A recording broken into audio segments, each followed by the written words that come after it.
3 Keys to Self-Discovery, a reflective journey to reclaim your quiet strength and self-worth. There's a kind of loneliness few people talk about, the loneliness of those who stayed steady. You didn't seek the spotlight. You were kind, loyal, patient, and somehow you disappeared. But not to yourself, not forever. Beneath the noise of culture, expectations, fear, and regret, there is still a voice inside you. It remembers what you loved as a child, what made you feel alive, what mattered before the world told you who you were supposed to be. The painted horse. When Maria was 8, she painted a blue horse in art class. Not a realistic horse, no careful shadows or brown fur. It had a turquoise body, wild orange mane, and a sun in its chest. The teacher smiled politely and told her to try for something more accurate next time. Her classmates laughed. So Maria never painted again.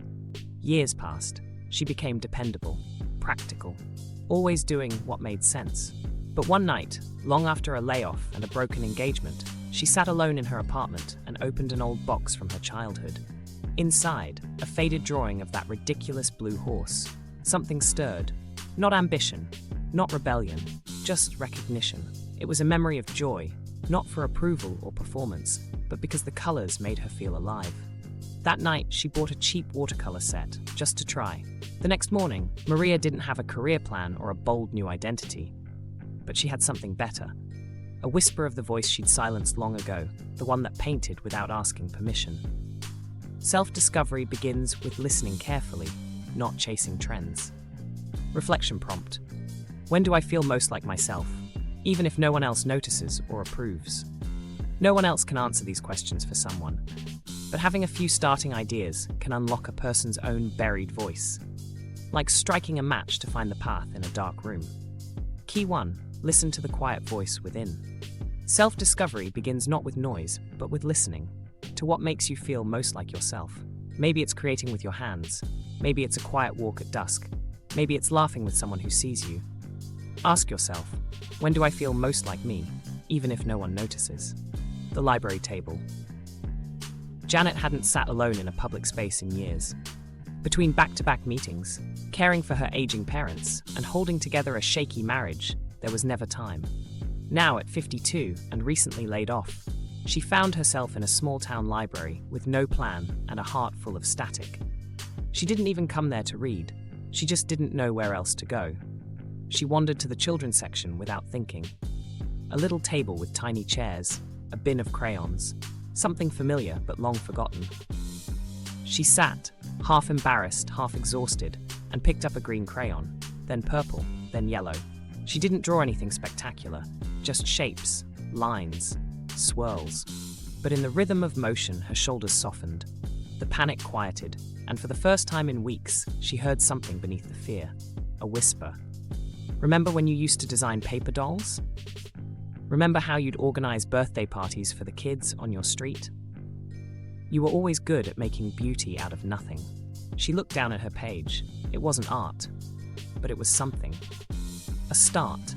That moment didn't fix her resume, it didn't solve her finances, but it gave her a thread of self she could start to follow back.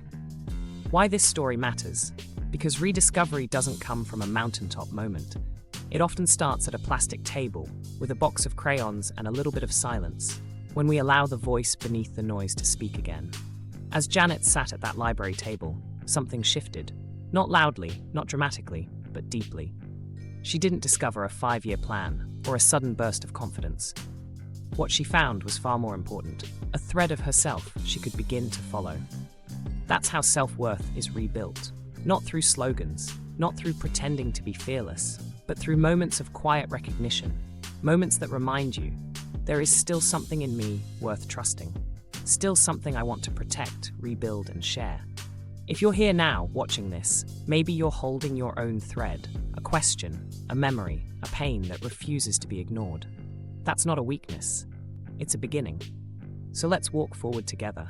No pressure, no performance, just a gentle path, 3 steps, to help you begin the work of rediscovering who you are and reclaiming the self-worth that's been buried beneath the noise. Key 2. Honor the truth of your experiences. What you've lived through deserves your respect, not your shame. Don't minimize what you survived. Don't erase the strength it took just to keep going. That wasn't failure. That was courage. Ask yourself, what part of my life have I dismissed, even though it changed me forever? The box she never opened for years. Carla kept a cardboard box sealed in her garage. It held journals, photos, and letters from a 7-year period of her life she never talked about. The years with her first husband. He was charming at first, then cruel in ways that didn't leave bruises but slowly erased her confidence. When she finally left, she swore to start over.